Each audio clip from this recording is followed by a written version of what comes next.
है। प्रभु यीशु मसीह ने स्वयं कहा, शास्त्री फरीसियों से कहा कि तुम में से कौन मुझे पापी ठहराता है, यदि मैं सत्य कहता हूँ।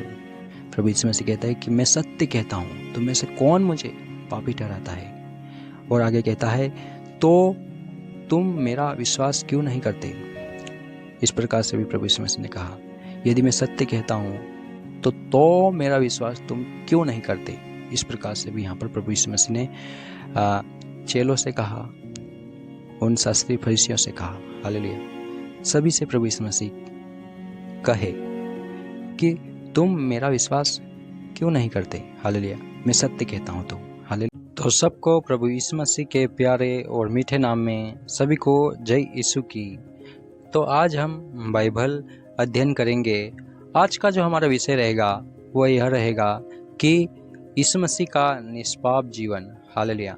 यीशु मसीह का निष्पाप जीवन, इस विषय पर आज हम चर्चा करेंगे, अध्ययन करेंगे। तो हम वचनों में जाएंगे। इब्रानियों की पुस्तक 4 अध्याय उसके 15वें आयत में हम जाएंगे और यहाँ पर देखेंगे कि वचन क्या कहता है।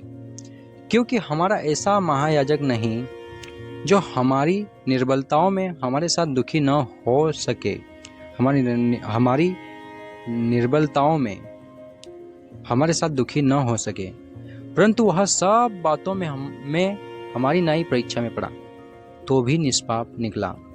यहाँ पर प्रभु यीशु मसीह के विषय में बात हो रही है और यहाँ पर सब बातों में कहा जाता है कि सब बातों में हमारी नई परीक्षा में प्रभु यीशु मसीह पड़े तो भी वे निष्पाप रहे। हालेलुया। यीशु मसीह का निष्पाप जीवन, वे परीक्षा में पड़े, संघर्ष में पड़े तो भी वे निष्पाप निकले। हालेलुया।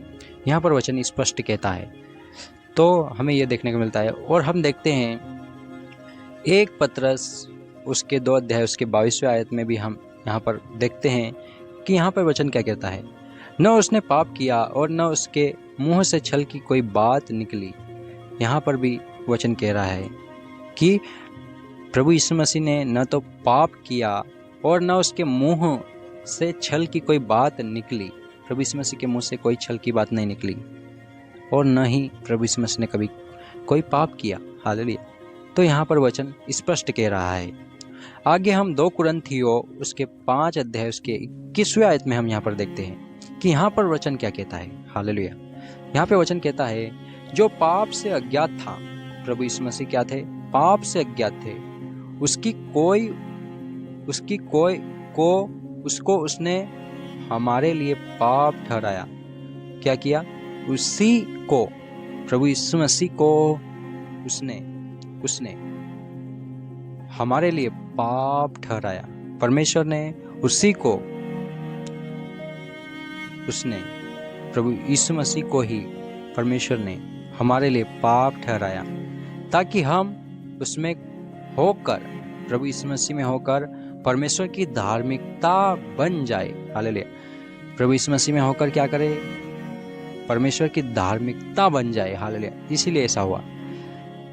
तो यहाँ पर वचन ऐसा कहता है कि वह अज्ञात था, उसने कोई पाप नहीं किया।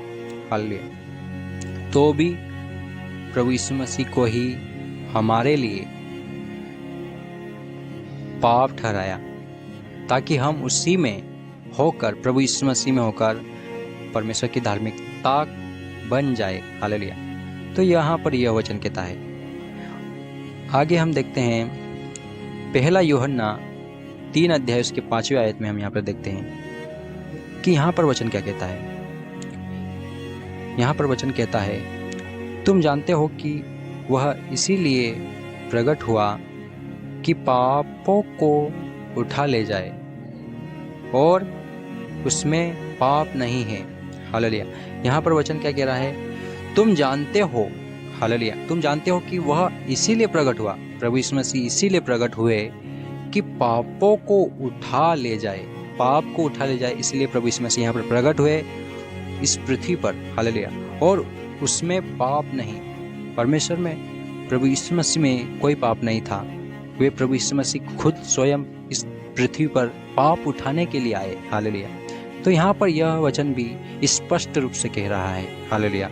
कि यीशु मसीह का निष्पाप जीवन, हालेलुया, वे निष्पाप रहे, हालेलुया।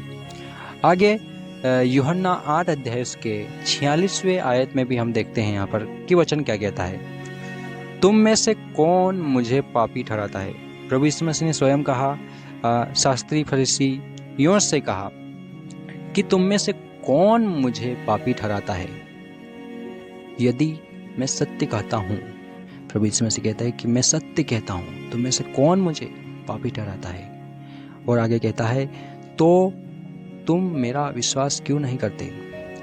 इस प्रकार से भी प्रभु यीशु मसीह ने कहा, यदि मैं सत्य कहता हूँ तो मेरा विश्वास तुम क्यों नहीं करते। इस प्रकार से भी यहाँ पर प्रभु यीशु मसीह ने चेलों से कहा, उन शास्त्री फरीसियों से कहा, हालेलुया। सभी से प्रभु यीशु मसीह कहे कि तुम मेरा विश्वास क्यों नहीं करते, हालेलुया, मैं सत्य कहता हूँ तो, हालेलुया। यहाँ पर इस प्रकार से कहा। और आगे हम इब्रानियों की पुस्तक में जाते हैं और उसके 7 अध्याय के 26वें आयत में भी यहाँ पर पढ़ते हैं, यहाँ पर देखते हैं कि यहाँ पर वचन क्या कहता है।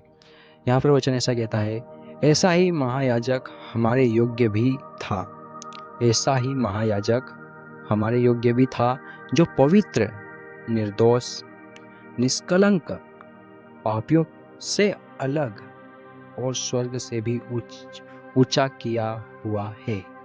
स्वर्ग से भी ऊंचा किया हुआ है, वो है प्रभु यीशु मसीह, जो पवित्र है, निर्दोष है, निष्कलंक है और पापियों से अलग है, हालेलुया, पापियों से अलग है और स्वर्ग से भी ऊंचा किया हुआ है, प्रभु यीशु मसीह है, हालेलुया। तो यहाँ पर इस प्रकार से यहाँ पर वचन कहता है कि वह निष्कलंक है, वह निष्पाप है, हालेलुया, वह स्वर्ग से भी ऊंचा किया हुआ है, वह है प्रभु यीशु मसीह। यहाँ पर यह वचन कहता है। और आगे भी हम देखते हैं इन वचनों के द्वारा जो हमें मुख्य सीख मिलती है, वह हमें 4 मुख्य सीखें मिलती है इन वचनों से कि प्रभु यीशु मसीह ने कभी पाप नहीं किया। दूसरी सीख यह है, वे हर परीक्षा में विजयी रहे, प्रभु यीशु मसीह हर परीक्षा में विजयी रहे। और तीसरी सीख यह है, उनका निष्पाप जीवन उन्हें हमारे पापों के लिए सिद्ध बलिदान बनता है, हालेलुया। और चौथी सीख यह है, हमें भी उनके समान पवित्र जीवन जीने का प्रयास करना चाहिए, हालेलुया। प्रभु यीशु मसीह के समान जीवन जीने का प्रयास हमें करना चाहिए, हालेलुया। ये चौथी सीख है। तो इन सारी वचनों के द्वारा जो हमें अंतिम संदेश मिलता है, वह यह मिलता है कि आज हमने सीखा है कि प्रभु यीशु मसीह पूर्णतः निष्पाप थे, उन्होंने कभी पाप नहीं किया, फिर भी हमारे पापों का दंड अपने ऊपर ले लिया, इसलिए वे हमारे उद्धारकर्ता बनने के योग्य है, हालेलुया। आइए हम उनके जीवन से सीखें और पवित्रता में चलने का निर्णय ले, हालेलुया। तो यही अंतिम संदेश है प्रभु यीशु मसीह के इन वचनों के द्वारा जो हमें मिलता है। तो आप सभी को इन वचनों के द्वारा प्रभु यीशु मसीह आप सभी को आशीषित करे, ब्लेस करे और सभी को आगे बढ़ाए। सभी को जय यीशु की।